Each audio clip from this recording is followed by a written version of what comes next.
오늘 말씀은 그죠? 예수 그리스도께서 성육신 하셔서 우리 과거, 현재, 미래 문제를 다 끝내셨다. 그 언약 속에서 주신 것이 뭐냐? 생명이죠. 예수 그리스도 안에서 주신 것이 생명인데 어떤 생명이냐? 죽을 것을 삼키는.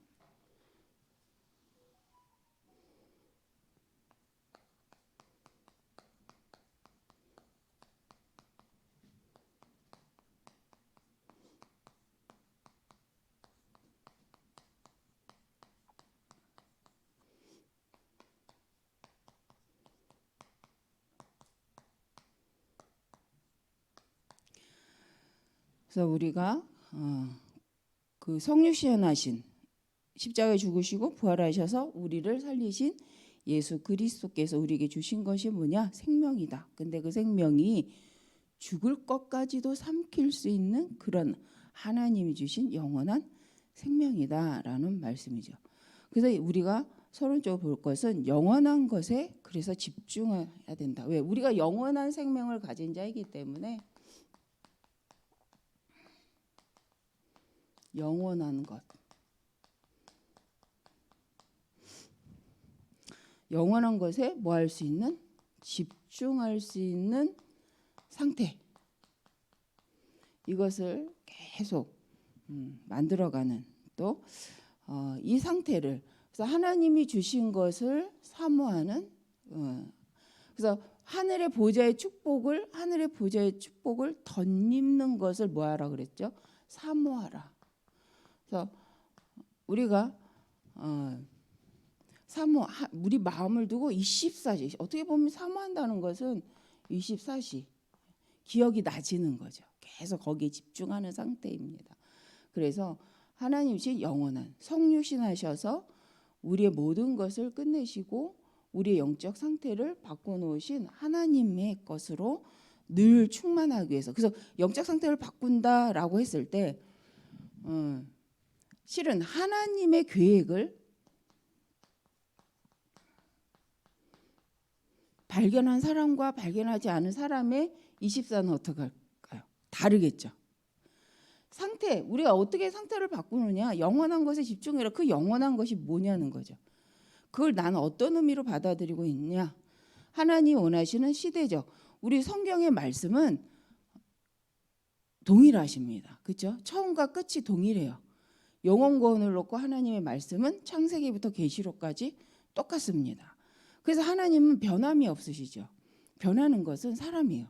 사람의 마음 생각이 변하는데 그것이 여러 가지 것을 갖고 변하는데 우리가 그럼 나의 상태를 일신전신 지속으로 유지할 수 있는 게 뭐냐? 하나님의 계획을 발견하는 것입니다. 그 성경의 그 창세기부터 계시록까지의 하나님의 뜻은 하나님의 계획은 뭔가 하나님의 형상대로 사람을 창조하신 계획은 내가 너와 함께 하려고 하는 사람을 창조하셨죠. 그 사람을 보고 기뻐하셨는데 그 하나님의 계획 속에서 나를 발견하는 겁니다. 근데 실은 창세기 1장, 2장에서의 그 하나님의 계획과 창세기 3장 이후의 계획과 다르지는 않은데 이제 하나님의 방법이 달라졌죠. 그죠? 창세기 1장하고 2장은 뭐만 보면 돼요? 말씀만 잘 지금 물론 그것도 똑같은 건데 먹지 말라는 것만 안 먹으면 돼요. 그리고 늘 내가 누구와 함께하고 있다, 하나님과 함께하고 있다라는 걸 기억하고 그 하나님의 계획 속에서 같이 있으면 돼요. 근데 창세기 3장 이후에는 이제 영적 싸움을 해야 합니다. 물론 창세기 1장 27절에 창세기 1장도 2장도 영적 싸움을 했어야 되는 상태였죠. 다 주어진 상태에서 다스리고 정복하는 게 영적 싸움이잖아요. 자, 그런데 창세기 3장 이후에는 우리가 우선권을 뺏긴 상태에서 사단한테 그죠? 영적인 권세를 뺏긴 상태에서 싸우는 싸움이 되어버렸습니다. 그래서 더더욱 예수 그리스도 보혈의 피가 아니고는 이기는 싸움을 할 수가 없는 상태가 돼버린 거죠. 창세기 1장, 2장은 이미 이긴 싸움이에요. 이미 다 가진 상태예요. 근데 3장은 뺏긴 상태예요. 근데 물론 하나님 창세기 3장 15절의 언약을 갖고 이긴 상태를 만들어 놓고 시작하셨어요. 그래서 이런 부분에서 본다면 우리가 지금 시대는 어떤 시대냐? 하나님의 계획, 영원 하나님과 함께하기 위하여서 우리가 꼭 기준 가지고 있어야 될 것들이 있다는 거죠. 그래서 그래서 우리가 영원한 계획, 나를 향한 계획, 교회를 향한 계획, 시대를 향한 계획을 발견하면 우리는 이 상태가 계속 하나님께로 향할 수밖에 없는 거죠. 그것을 이제 우리는 미션이라고. 네. 그래서 본론 1번에 우리가 이제 말씀 주신 것이 우리가 하나님이 주신 육체가 있다. 근데 영지주의자들은 육은 더러운 거다. 그래서 함부로 해도 된다. 영지주의하니까 영적인 건 거룩한 거야 라고 모티브를 드러냈지만 결론적으로는 영은 거룩하고 육은 더러운 거니까 육은 아무렇게나 해도 돼. 그래서 이제 여러 가지 타락하는 상태가 보여집니다. 왜? 육은 중요한 게 아니야. 없어질 거니까. 그래서 영만 거룩하면 돼. 해서 영지주의자가 한 초대교회 시대에 보면 이제 생각들을 혼미케 하는 그런 시대여서 실은 말씀은 뭐라고 하시냐면 그렇지 않다. 우리는 이 육체 속에 뭐가 있어요? 하나님의 영을 담고 있잖아요. 그리고 우리 육체가 예수 그리스도로 다시 예수님이 부활하신 것처럼 우리도 부활체로 다시 신령한 몸으로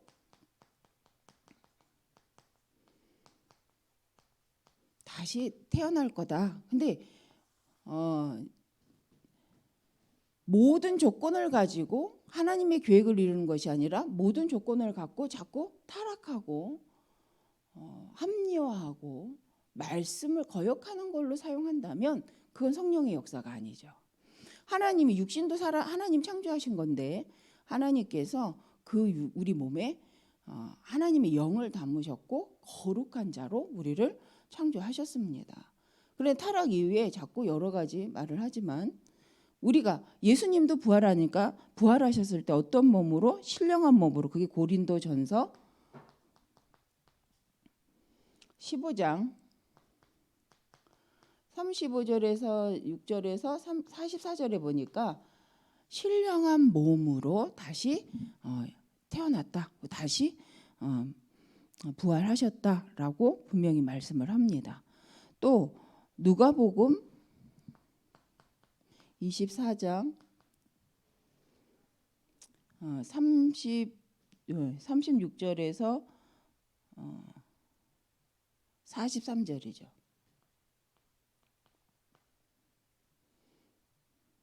43절. 여기서도 하나님께서는 예수님은 그냥 영만 부활한 게 아니다. 육신도 부활하셨다. 신령한 몸으로. 그래서 예수님이 부활하셔서 하신 일이 있어요. 내 몸을 만져봐라 라고도 하셨고요. 생선을 구워라. 내가 그러면서 그걸 먹기도 하셨다는 거죠. 그래서 우리가 부활했다라는 것은 영과 육이 같이 신령한 몸으로 영원한 것으로 부활한 상태를 의미합니다. 그래서 이제 이게 왜 중요하냐면 이걸 이제 우리가 성경대로 안 알고 있으면요. 이제 이단들 진짜 성경을 좀 이상하게 말하는 약간 비슷. 그래서 이단이 다 이상하지 않아요. 끝이 이상해요. 근데 끝이 이상하다라 이단단자. 근데 그게 뭐냐면 그리스도를 부인하고, 그죠? 하나님을 인정하지만 그리스도를 부인하는, 그리고 하나님 세우신 교회를 부인하는 거죠. 그래서 우리가 성경적으로 부활의 몸된 상태를 알고 있어야 되는데, 그래서 육체도 참 하나님 중요하게 보신다는 거죠. 그릇이잖아요, 질그릇. 그런데 그 그릇에 하나님의 것을 담으셨습니다. 또 이 땅을 사는 날 동안 하나님 우리 육신을 가지고 하나님의 일을 드러내도록 사용을 하십니다. 그래서 중요하죠. 그래서 우리가 우리의 육도 잘 관리해야 된다. 뭐 하기 위해서? 영적인 것을 위해서, 영적인 일을 위해서 잘 관리할 필요가 있다. 그래서 우리 이상하게 예배 드릴 때만 아프다. 내가 전도하려고만 가면 몸이 상태가 안 좋다. 이런 거 한번 생각을 해봐야 됩니다. 그래서 우리 신앙생활을 하면서 눈에 보이지 않는 그 일들이 많이 시달리는데 실은 무속 현장에 가서 이렇게 들어보면 무속인들이 겪는 일은 실은 눈에 보이지 않는 영적인 시달림이죠. 이미 영적 상태가 아니니까. 그 다음에 시달리는 게 불신자 6가지 상태 뭐였죠?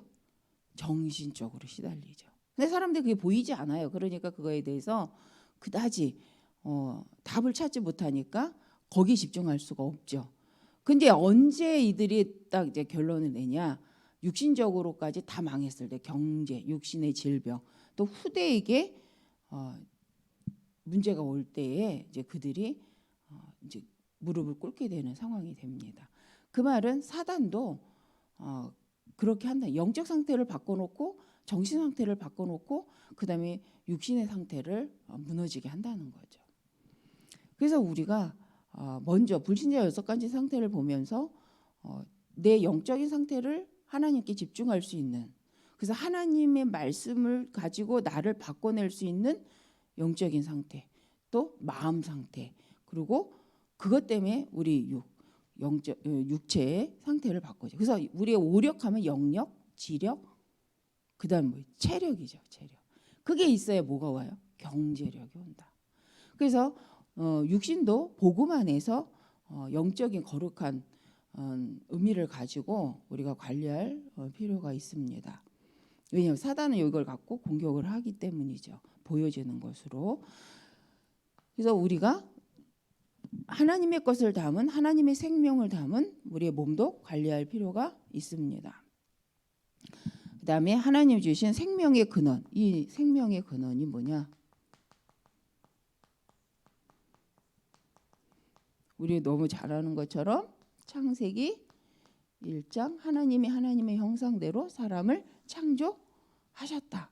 그래서 이 말씀이요, 저는 뉘에지 사상을 깨닫는 시작이 됐어요.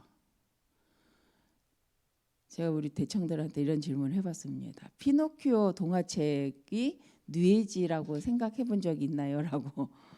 인어공주가 뉘에지 사상이 깔려있는 책이라고 생각해 봤냐? 그리스 로마 신화가 뉘에지 사상이라고 생각해 봤냐? 뉘에지 사상이 담겨 있나요? 거기에? 인어공주. 전 인어공주 만화 나오면 다 보는 지금도 좋아해요. 지금도. 근데 중요한 건 복음 안에서 보니까 깔려 있어요. 왜 그게 뉘에지 사상일까요? 하나님이 하나님의 형상대로 사람을 창조하시니라. 그죠? 하나님은 우리를 동물의 형체로 창조하지 않았다는 거예요. 우리를 하나님의 형상대로 창조하셨다는, 영적인 존재로. 그죠? 근데 이 부분이 흐려지니까 이게 신화가 돼 버리니까 어떻게 돼요? 기준이 없어지는 거죠. 우리가 하나님의 형상을 가진 하나님과 함께 할 수 있는 영적인 존재다. 그래서 하나님의 형상 한번 생각해 보신 적은 있는 분도 계실 수 있는데 왜 피노키오가 뉘에질까요? 저는 그렇게 정리했습니다. 생명은 하나님이 주셨죠. 착하면 생명 없습니까? 착하면 나무도 생명을 얻습니까? 인간의 바램이죠. 그죠? 착하면 천국도 가야 되고 구원 사상과 안 맞아요. 누구 기준? 다 사람 중심. 그런데 거기에는 뭐가 들어가요? 사단이 점령할 수 있는, 사단의 노예되는 그 시작점이 되어집니다. 무엇을 부인하니까? 하나님의 창조의 원리를 부인하기 때문에. 그런데 그걸 우리는 어릴 때 읽혀주잖아요. 아주 재밌는 동화책. 그 생각해 볼 필요가 있습니다. 그래서 우리가 우리 교회에서 책을 읽어도 좀 복음적인 책을 읽어야 된다. 그리고 실은 누구와 책을 읽느냐가 참 중요하다. 그래서 착한 사상을 심으면서 복음 사상을 완전히 깨는 게 동화책이에요. 그래서 우리는 착한 사상을 심는 것이 아니라 복음, 생명의 중요성, 그 생명의 근본, 원리를 어릴 때 심어야 되죠. 그러면 아이들이 그걸 가지고 착하게도 사는 거죠. 그래서 복음 안에 있는데 악하게 살아갈 수가 없습니다. 복음의 진리 안에 있으면. 그래서 그래서 보면 어릴 때부터 이미 생명과 상관없는, 복음과 상관없는 책을 너무 많이 읽고 공부를 하기 때문에 실은 아이들이 머리가 헷갈릴 수밖에 없는 것 같아요. 그래서 우리 이제 교회에서 RUTC를 통해서 뭘 하냐, 진짜 인간의 근본이 뭔지를 책을 가지고 문화를 가지고 계속 확인시키고 재해석하는, 그걸 해야죠. 그래서 우리 랩런트들이 시대의 흐름을 보고 복음으로 바꿔낼 수 있는 그 훈련을 어릴 때부터 하자. 그게 이제 RUTC라고 저는 생각을 합니다. 자, 우리가 주일날 주셨던 말씀이니까, 그래서 우리가 창세기 이 상태는 뭐 하는 상태예요? 하나님께 집중할 수 있는,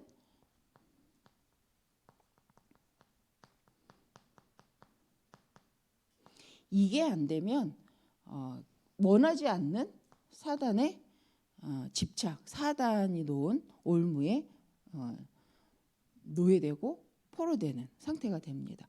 제가 전도 핸드북에서 가장 좋아했다기보다 쉽게 이해했던 부분이 그거예요.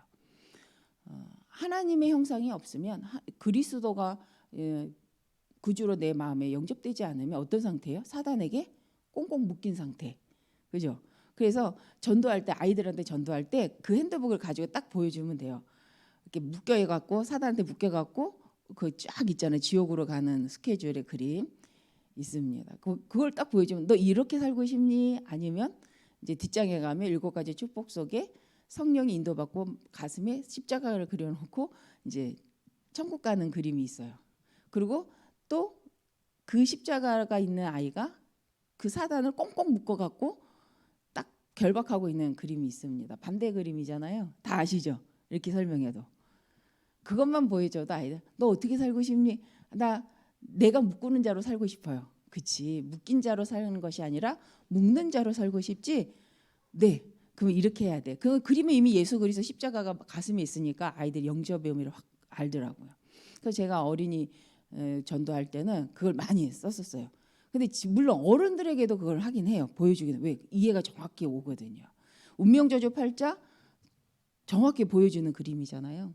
그래서 우리가 창세기 1장 27절의 상태, 영적 집중할 수 있는 상태, 그러면서 하나님과 교제할 수 있는 상태, 그러려니까 뭐가 필요해요? 권세. 그래서 창세기 1장 28절 하나님 힘 주셨잖아요.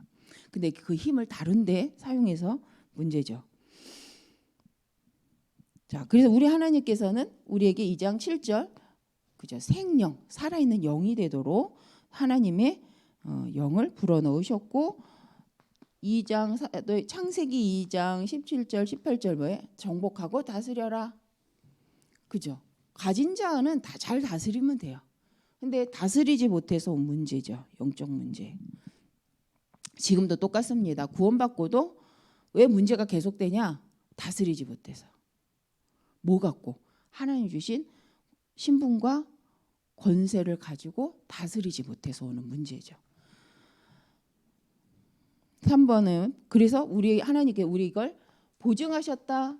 무엇으로? 성령으로. 그래서 보증했다는 건 성금 미리 준 거다 이렇게 말씀하셨잖아요. 사도행전 그래서 1장에도 오직 성령이 너희에게 임하신 너희 권능 받고 예루살렘과 온 유대 사마리 땅까지 이르러 내 증인이 되리라. 그죠? 말씀하셨어요. 누가복음에도 야 성령 받기 전에는 가지 마. 움직이지 마. 기다려. 그러다가 성령이 임하면 가라 이렇게 말씀하셨어요. 그것이 이제 성취된 거 사도행전 1장 8절 그래서 사도행전 1장과 2장의 이 성령입니다. 약속된 성령. 그래서 보증하셨어요. 성령으로 함께 하시겠다고 분명 말씀하셔요. 그 결과는 뭐예요? 땅끝까지 이르러 내 그리스도의 증인이 되리라라고 말씀하셨습니다. 그러면 성령이 임하면 오는 것이 있어요. 그리스도가 증거되고 그리스도 증거할 수밖에 없는 증인이 된다는 거예요. 그래서 우리가 성령 충만이라는 걸 놓고 기도하는 우리의 생명은 뭐냐? 바로 이런 생명이죠. 하나님의 영과 하나님의 성령으로 주어진 생명입니다.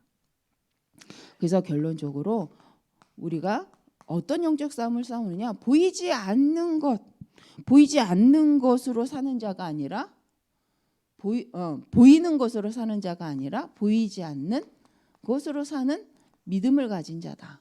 그래서 근데 우리가 보이지 않는 게 있어요. 3시대 전도라는 게 있더라고요. 이제 아시죠? 3시대 전도. 교회화 시대, 현장화 시대,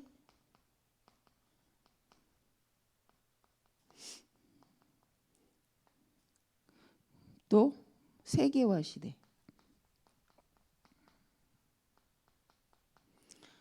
이거 아직 드러나지 않았어요. 이제 교회화 시대. 그래서 우리 교회화 시대 뭐냐? 소수 집중 제자화죠. 목회자를 살리고, 그죠? 교회 안에 중직자를 제자화하여서 중직자를 통하여서 현장을, 그죠? 교회화하고, 우리 렘넌트와 부교육자들을 통해서 미래를 살리는 세계화의 시대. 그래서 전도, 우리의 전도의 이렇게 그림도 이렇다. 근데 우리가 이걸 어떻게 도전하느냐? 말씀을 붙잡고 하나님 절대 계획 속에서 믿음으로 도전을 하는 거죠. 그래서 이것을 드러나는 작품으로, 교회를 드러나는 제자와의 작품으로, 현장을 70인 제자를 세워서 70인 제자 운동하는 현장화의 작품으로. 그래서 이 말씀을 믿음으로, 그죠? 현실화시키는 것이 우리의 삶인 줄 믿습니다. 근데 이 생명, 성령이 있는 자는 어려도 이 말을 알아듣는데요. 중심이 하나님 영혼 구원을 위해서 이 시대 이거를 말씀하신 거구나라고 이해한다면 그게 따라와진다는 거죠. 그러니까 우리가 지식이 많아서 되는 일이 아니라, 그래서 우리에게 오력, 힘은 먼저 영역, 하나님께 집중하여 하나님 것을 알고자 하는 영적 상태. 하나님이 무엇을 원하는지 알고자 하는 상태. 하나님의 말씀이 뭘 의미하는 거야라고 알려고 하는 상태.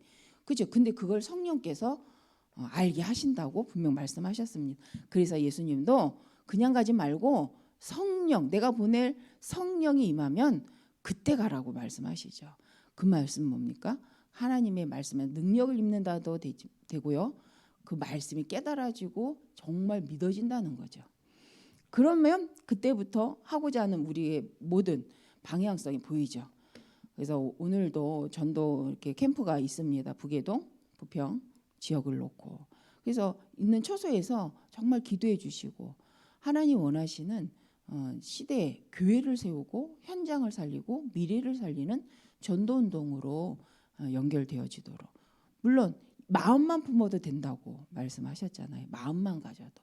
그게 집중이잖아요. 그래서 우리가 온 교회가 기도해 주시고 4주 동안 이 캠프를 통해서 하나님이 하려고 하시는 일들이 교회와 현장과 우리 후대들 앞에 또 보여지고 붙잡아져서 하나님 원하시는 사실적인 작품을 만들어가는 시작이 되게 해달라고 기도했으면 좋겠습니다. 기도하겠습니다. 하나님 감사합니다. 하나님 주신 생명을 가지고 하나님 넉넉히 정복하고 다스리는, 정말 하나님이 살아계심을 드러내는 하나님의 말씀화되어져 우리 모든 현장에서 그 말씀으로 하나님 원하는 생명 살리는 작품을 남기는 인생으로 우리를 인도하여 주실 줄 믿습니다.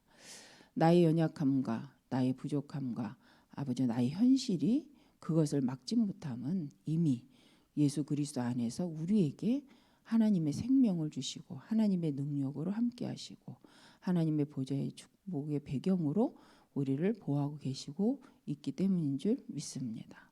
오늘도 하나님 원하시는 일을 위하여 성령 인도 받기 위하여 정말 기도하며 집중하는 저희들의 영적 상태가 되게 하여 주옵소서. 모든 시간을 하나님 인도하시고 하나님 원하신 현장에 숨겨놓으신 제자와 하나님 생명의 역사가 하나님 일어나도록 우리를 인도하여 주실 줄 믿고 감사드리며 예수님 이름으로 기도드립니다. 아멘. 하늘에 계신 우리 아버지여, 이름이 거룩히 여김을 받으시오며 나라의 마옵시며 뜻이 하늘에서 이루어진 것 같이 땅에서도 이루어지리이다. 오늘날 우리에게 일용할 양식을 주옵시고 우리가 우리에게 죄지은 자를 사하여 준 것 같이 우리 죄를 사하여 주옵시고 우리를 시험에 들게 하지 마옵시고 다만 악에서 구하옵소서. 대개 나라와 권세와 영광이 아버지께 영원히 있사옵나이다. 아멘.